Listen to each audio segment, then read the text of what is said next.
The once bustling streets of the Gaza Strip have been transformed into an eerie landscape of dusty craters, twisted wires, and crumpled buildings.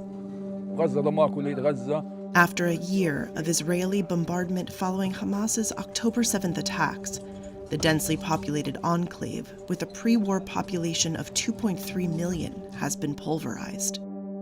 Here, in the southern city of Khan Yunis, more than 19,000 buildings have been damaged, data from the UN satellite center UNOSAT shows.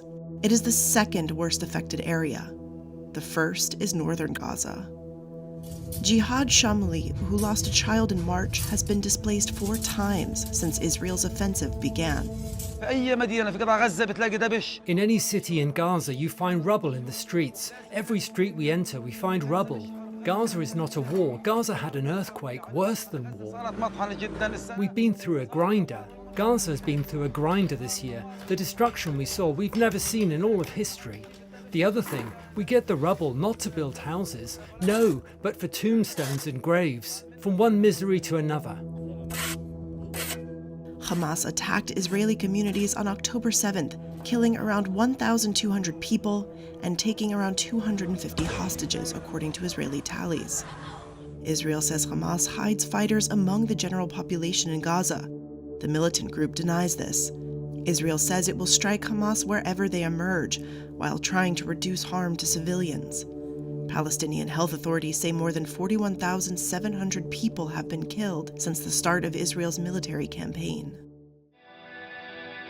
UNOSAT shows 2/3 of Gaza's pre-war structures have been damaged as Israel tries to eliminate Hamas.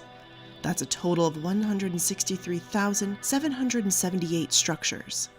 Each block in this visualization represents a destroyed or damaged building. If placed all together, it would look something like this. More than 3 times as many buildings as those in the New York City borough of Manhattan. And the UN estimates that more than 42 million tons of debris are piled up in the Strip. That's over 14 times the rubble accumulated in all the conflicts in Gaza since 2008, and enough to fill the Great Pyramid of Giza 11 times. As you can imagine, the challenges are huge. Alessandro Mrakic is from the United Nations Development Program, part of a group working with local authorities on a pilot project to clear debris. So this will require proper planning, very detailed planning, considering not only the volume, but all the risks. It's going to be a massive operation, but at the same time, it's important that we start now because debris removal is a life-saving activity at this point. The UN estimates that it would take 14 years and at least $1.2 billion to safely dispose of the rubble, if the war stopped now. But the scale of destruction is only one of the challenges. Conflict debris differs from normal controlled construction and demolition waste as it contains unrecovered bodies, in this case as many as 10,000, according to the Palestinian Health Ministry, and unexploded bombs. And the dust produced can be contaminated with heavy metals from munitions and household or industrial chemicals. All pose huge health and safety risks. I can give you 100% assurance that people are being exposed to massive amounts of pollutants, metal contamination in water, in air, in food. Mojgan Savabieh-Sfahani is an environmental toxicologist who has worked extensively in Iraq. Those kinds of exposures will end up causing all kinds of DNA damage in mothers' reproductive cells, in fathers' reproductive cells, and that would culminate in a horrific rise in birth defect in children in Gaza. The contents of busted sewage pipes underneath the debris can contaminate water supplies and provide an environment for disease-transmitting insects or a home for snakes and scorpions. The rubble is also a good environment for sandflies, which can spread skin infections.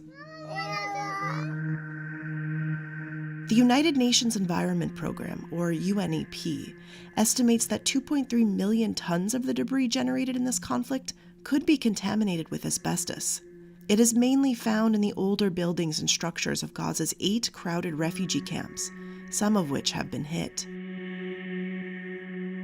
With prolonged exposure, the asbestos fibers are inhaled and over time can cause diseases, including lung, larynx, and ovarian cancers, and fibrosis of the lungs, according to the World Health Organization. Experts say asbestos-related diseases usually take 10 to 50 years to emerge. The path ahead is also littered with practical difficulties. UN experts say Gaza lacks the 1,300 acres of land needed to store all the rubble, and landfills are now in an Israeli military zone. Israel's military unit Kogat says they were in a restricted area, but access would be granted. Government officials report fuel and machinery shortages as Israeli restrictions slow clear-up efforts. Israel did not specifically comment on these allegations. The UNEP says it will need owners' permission to remove rubble, but the scale of the destruction has blurred property boundaries, and some property records have been lost in the war. Asked about the debris, Kogat said it aims to improve waste handling and will work with the United Nations to expand efforts. Several donors have expressed interest in rebuilding Gaza.